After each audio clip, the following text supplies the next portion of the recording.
I want to welcome everybody to the 2024 in review and 2025 outlook. My name is Fred Razak. I'm a senior trading strategist here at CM Trading. And tonight I want to highlight some of the major things, okay, either financial or otherwise, that affected us in 2024 and how it's going to affect us moving forward. I want to take a little bit of taking stock of what happened on 2024. So without further ado, tonight's webinar goals, we're going to discuss taking stock on 2024. And then we're going to also discuss the biggest winners, the biggest losers, right?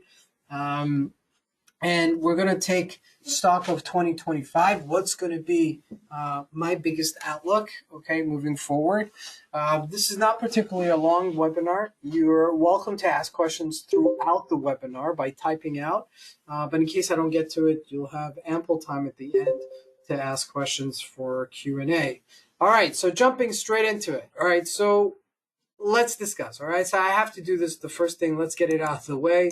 Right? Donald Trump is becoming president once again. He's the second time president that is back into office out of being out of office for one term. There was one other president in the history of the United States who did that, and he made a comeback. Okay, he doesn't look probably as young as this picture. This picture is probably about 4 years old, but it's an interesting thing. Now, those of you who have followed my 2016 in review, okay, and 2017 outlook, I discussed it. I discussed Donald Trump. I think it might be even up on YouTube, but I discussed Donald Trump coming into power and how it's going to affect the markets. Okay, he's very pro the U.S. markets. Okay, make America great again is exactly at his word. Okay, the thing is with Donald Trump, he doesn't lie. You might not like him, but he doesn't lie. He tells you exactly what he wants. You might disagree with him. You might not agree with his, particular. I'm just curious, would anybody vote for him, okay, if he was running for president of South Africa or Nigeria or wherever you guys are, okay? Would you vote for him? Just curious. If anybody would say yes, no, I don't know. Maybe it's a private question. Maybe I shouldn't be asking it. But ultimately, one of my mentors, Vinny Viola, who was the chairman of the New York Mercantile Stock Exchange, then became the owners of the Florida Panthers, did an interview about 6 months after Donald Trump became president, and he gave him an A+ when it comes to the economy. Now, I don't know about, bringing people together. I don't know how much he did to add to that, bringing breaking America apart, so to speak. Is that him doing it, or is it the left's response to him because they're not getting what they want, or interest groups are not getting what they want? Let's leave that aside, okay?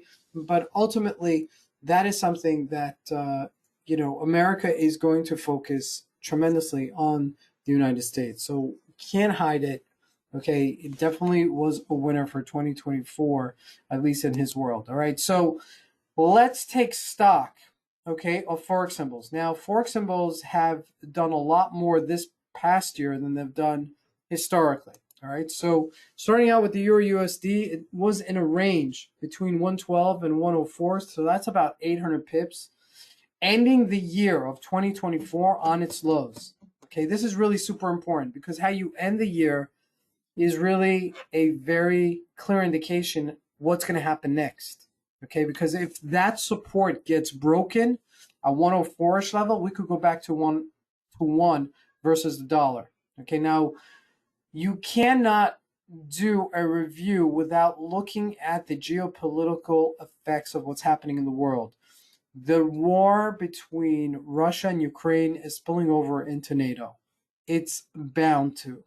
Okay, NATO's sending at least not troops on the ground, but they are sending weapons, they're sending ammunitions, and I'm sure that Russia is not looking at that very favorably.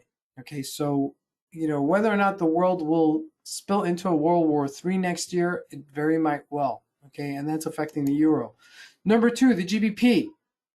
Okay, the British pound was trading between 134 and 125. That's a 900 pip range. Okay, ending the year of 2024 again on its lows as well at 125. Now the GBP has gone 1-to-1 versus the dollar, so It's still a little bit stronger than the euro, but it has been affected. The Canadian dollar, okay, as soon as Trump won his presidency, he came out and he said, I'm going not into physical war with Canada, but he is going into economic war with Canada.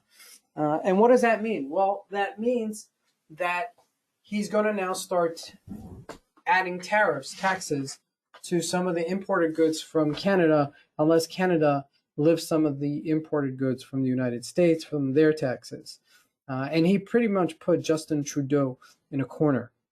Now, besides this, the Canadian dollar is very much affected by the price of oil. And oil has been really in the dumps, between $60 to $70 over the past year. So it hasn't really done much, but it's not at $100 or $140 or $150 that we saw it in the past. And that does affect the Canadian economy. All right. So that's really super important. Moving forward, we were trading between 132 and 144. Okay. And we ended the year at 144. Now, 144 to the dollar, to the US dollar, means that it's very weak, right? If the dollar was able to buy $1.32 Canadian dollars, and now it could buy $1.44 Canadian dollars, the US dollar says that it's gotten stronger. So we're ending the year at 144, and that is on its lows as well. Okay, now can't not do the Australian dollar, which is in the same predicament as the Canadian dollar. If you look at the charts, they're very similar. So it's trading between this past year between 0.69 and 0.62, and that's about 700 pip range. It's within the range of everything else, okay? But nevertheless, it's still ending 2024 on its lows. Now, Australia has its own ailments, its own challenges, okay? Mostly economical, domestically, and that's what is affected by the Australian dollar.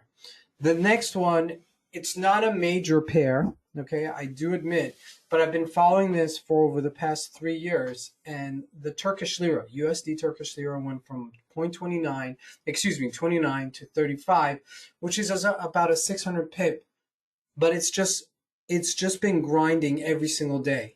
Every single day, it's just been going lower and lower and lower and lower, just a little bit every single day. Now, Turkey has some serious problems. Number one, they have a recession. Number two, they have crazy inflation. Number three, they are in fiscal jeopardy unless they do something. And I am very suspicious that in order to save the economy, they're going to go into war. That's usually what saves economies, okay?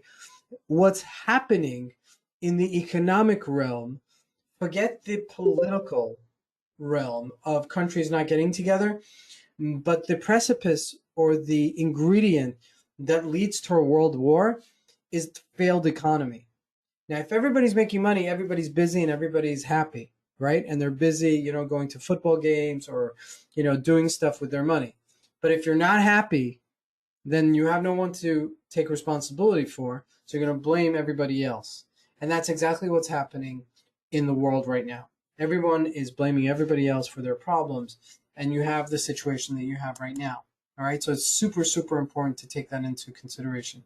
Now, looking at the U.S. markets. Okay. So I'm not going to break down every part of the U.S. markets, but I do think it's very important to look at what the Dow Jones and the NASDAQ did this past year. Okay. The Dow Jones started out the year about 38,600. It ended the year at 45,000. Okay. And ending 2024 at 43,300. So about almost 2,000 points shy of our all-time record highs. Now, this doesn't mean the economy is doing great in America. If you factor in the inflation that we've had and we've accrued up until now, so yes, the stocks market has made new record highs, but it's not really record highs once you factor in the inflation, okay? The NASDAQ, on the other hand, went from 16,000 to 22,000. Okay, almost 6,000 points over the past year. Okay, but percentage-wise, much more than the Dow Jones, right? Because you're looking at percentage-wise. And it's ending the year at 21,700, shy of its all-time record highs, about 400 points. Now, the Dow Jones represents stocks that are big, all-time kind of non-tech kind of stocks, like the financial institutions, like the healthcare institutions, like the oil companies and some of the, did I say banking institutions, right? JP Morgan is a very big factor. All right. So that's very important to note. And the NASDAQ is almost only high tech. Okay.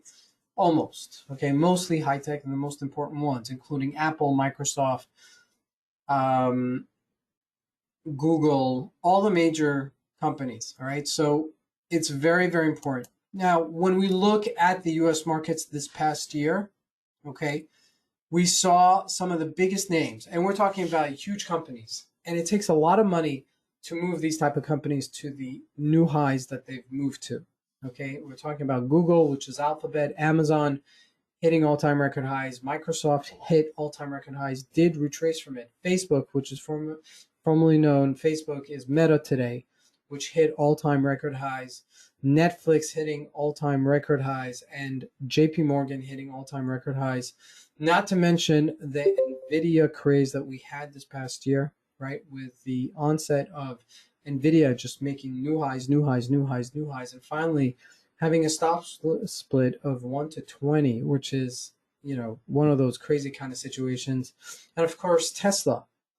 Now, Tesla coming up big towards the end of the year after the election, because Elon Musk has really endorsed Donald Trump as president of the United States. And as a result of that, he's really aligned himself in the next administration and being a very big part of it. So as a gesture and completely legal, I do believe that Donald Trump will be able to give business his way, okay, if he's going to be, a big part of the cabinet of President Trump's cabinetcy. So it should be very, very interesting moving forward. Now, we can't mention and not mention, okay, Bitcoin this past year. Okay, Bitcoin went from anywhere in $40,000 to 100K. Okay, now this is a reverse, falling apart. This is actually going upwards and not Bitcoin falling apart. Okay, so this is really super, super important to note. Now, why did Bitcoin go up so much? Number one, like we said before, and so many times before, I've said this in previous, and especially during the coronavirus. If you look at some of my videos back then, Bitcoin is another alternative to gold. Now, gold did hit all-time record highs this past year, but off of its record highs, it didn't do much more than that. And that's why I'm not going to cover it, because it doesn't really warrant it, like I would say by Bitcoin. Okay, Bitcoin doubled in value over the past year to 100K, bringing up Dogecoin, bringing up Solana, bringing up some of the other major cryptocurrencies. Okay, and Bitcoin's going to be a very big proponent moving forward. Now, okay, this past year, the war in Ukraine has not settled. The war in the Middle East has not settled.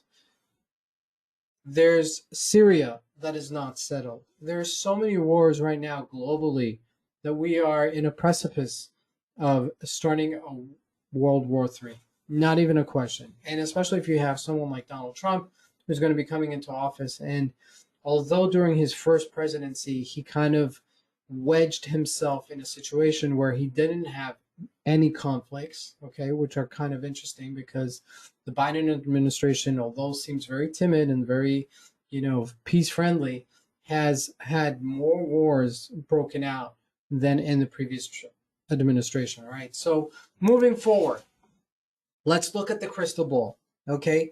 Well, it's very simple. Okay. And I'm going to leave it at this. Everything is really based on the trend is your friend. It's very simple, because at the end of the day, okay, the trend will dictate ultimately what is going to happen moving forward.